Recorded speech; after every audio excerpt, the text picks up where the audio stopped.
13তম আয়াত থেকে শুরু করে 32তম আয়াত পর্যন্ত আল্লাহ তাআলা গুরুত্বপূর্ণ কিছু মেসেজ, অতীত কালের সময়ের এমন কিছু মেসেজ আমাদেরকে আল্লাহ তাআলা উপস্থাপন করলেন। আল্লাহ বললেন, ওয়াদরিব লাহুম মাসালান আসহাবাল ক্বরিয়া, আমি তোমাদের কাছে একটি গ্রামের একটি চিত্র উদাহরণস্বরূপ উপস্থাপন করে তোমাদেরকে একটু মেসেজ করতে চাই। এটা হলো এন্তাকিয়া গ্রামের, যেটা তুরস্কের আন্তাকিয়া জনপদের একটি চিত্র আল্লাহ তাআলা ফুটিয়ে তুললেন নবীর সামনে, যে হে নবী, আপনি মনে করবেন না আপনার সময়ের মানুষেরা উল্টা পাল্টা করে, আপনার সময়ের মানুষদেরকে ভয় দেখালে তারা ভয় মানে না, এটা আপনার সময়ের জন্য না, আপনার আগেও ছিল, অনেক আগেও ছিল, অনেক মানুষ ছিল পৃথিবীতে। আপনি আসার আগে এই পৃথিবী থেকে আমি নূহ আলাইহিস সালামের জনপদের মানুষকে ধ্বংস করেছিলাম। মনে আছে আপনাদের? নূহ আলাইহিস সালামের সময় যখন দাওয়াত দেয়া হলো, মানুষরা যখন তাকে মানছিল না, একটি সময় তিনি আল্লাহর কাছে বদদুয়া করে বললেন, লা তাজার আলাল কাফিরিনা মিনাল আরদি আলাল কাফিরিনা দাইয়ারা, হে আল্লাহ তাআলা, আপনি কাফেরদেরকে ছেড়ে দিয়েন না, আপনি ধ্বংস করে দেন, শেষ করে দেন। এমন যখন বারবার আল্লাহর কাছে বললেন, আল্লাহ নূহ আলাইহিস সালামের সময়ের সব মানুষদেরকে ধ্বংস করে দিলেন, ঈমানদারদেরকে বাঁচিয়ে রাখলেন। এই ছিল প্রথম ধ্বংসাবশেষ। দ্বিতীয়ত, আদ জাতিকে আল্লাহ তাআলা ধ্বংস করলেন। কেন? আল্লাহ তাআলার হুকুমকে অমান্য করার কারণে। সামুদ জাতিকে আল্লাহ তাআলা ধ্বংস করে দিলেন আল্লাহ তাআলার হুকুমকে অমান্য করার কারণে। হযরতে লূত আলাইহিস সালামের সময়ের মানুষদের লেবাতাতের একটি খারাপ অন্যায় বৈশিষ্ট্য থাকার কারণে তাদেরকে আল্লাহ তাআলা ধ্বংস করে শেষ করে দিলেন।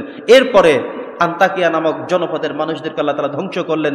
এই সূরা ইয়াসিনের মধ্যে আল্লাহ তাআলা একটা চিত্র শুধু তুলে ধরলেন, বেশি কিছু না, একটাই শুধু টেনে আনলেন। বললেন, আপনি কি জানেন, ওয়াদরিব লাহুম মাসালান আসহাবাল ক্বরিয়া, একটি গ্রামের কিছু চিত্র আমি আপনার কাছে ফুটিয়ে তুলতে চাই, যার মাধ্যমে আপনি শিখতে পারবেন, জানতে পারবেন, বুঝতে সক্ষম হবেন। ইয়া রাসূলুল্লাহ, সেটা কি?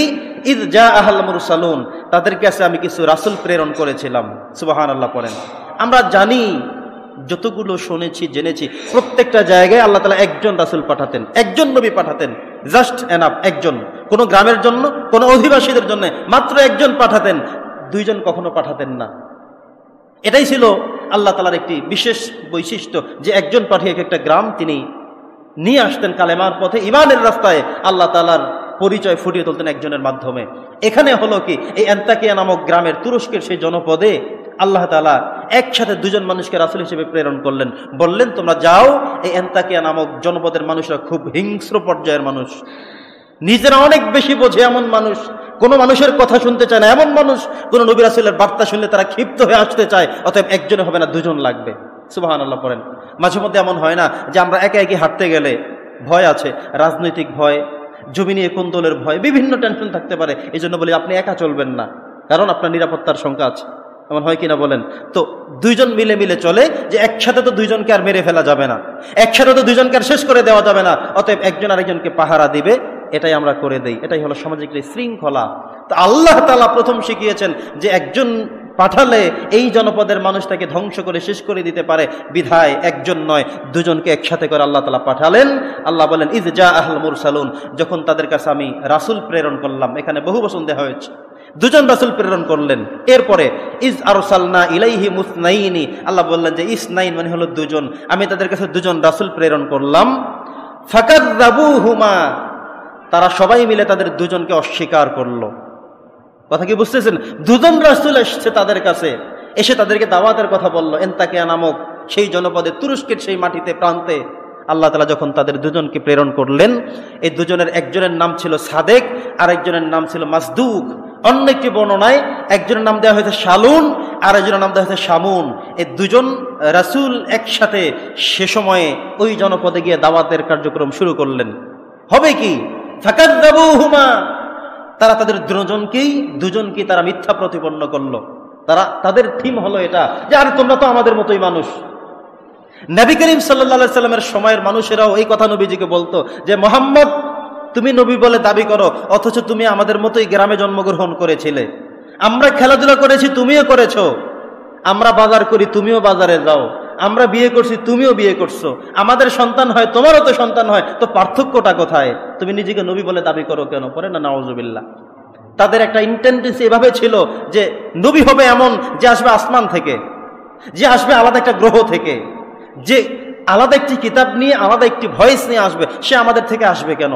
তার আগে যখন ফেরেশতাদের মাধ্যমে কিছু তথ্য পাঠানো হলো, তারা বলল যে ফেরেশতারা তো আমাদের দুঃখ বুঝবে না, কারণ ফেরেশতারা যাদের কোনো বিয়ে শাদী করার প্রয়োজন নাই, তাদের কোনো সন্তান আদি নেই, তাদের কোনো খাবার দাবারের প্রয়োজন নাই, তারা আমাদের দুঃখ বুঝবে কি? এজন্য ফেরেশতাদেরকে আবার চেঞ্জ করা হলো। সুবহানাল্লাহ পড়েন। কথা কি বুঝতেছেন? নবীজিকে আল্লাহ তাআলা ইয়াতিমের দরদ বোঝাবার জন্যে, ইয়াতিমের কষ্ট হাহাকার বোঝাবার জন্য আল্লাহ তাআলা তাকে ইয়াতিম করেই পাঠিয়েছেন, যাতে করে পৃথিবীর কিয়ামত পর্যন্ত কোনো শিশু, কোনো মানুষজন কথা বলতে না পারে যে মোহাম্মদ ইয়াতিমের কোনো দুঃখ বুঝবে না। আল্লাহ তাআলা বোঝানোর জন্যই তাকে ইয়াতিম করে পাঠিয়েছেন। সুবহানাল্লাহ পড়েন। তো ওই জামানার, ওই সময়ের, ওই প্রান্তের মানুষের একটাই কথা ছিল যে আসমান থেকে কোনো ফেরেশতা আসবে, এটা তারা বলতো যে তারা আমাদের দুঃখ কি বুঝবে, তারা তো ফেরেশতা। ফেরেশতাদের কোনো খাওয়া দাওয়া কিন্তু লাগে না, ফেরেশতাদের কোনো বিয়ে শাদী নাই, কোনো চাহিদা বলতে কিচ্ছু নাই।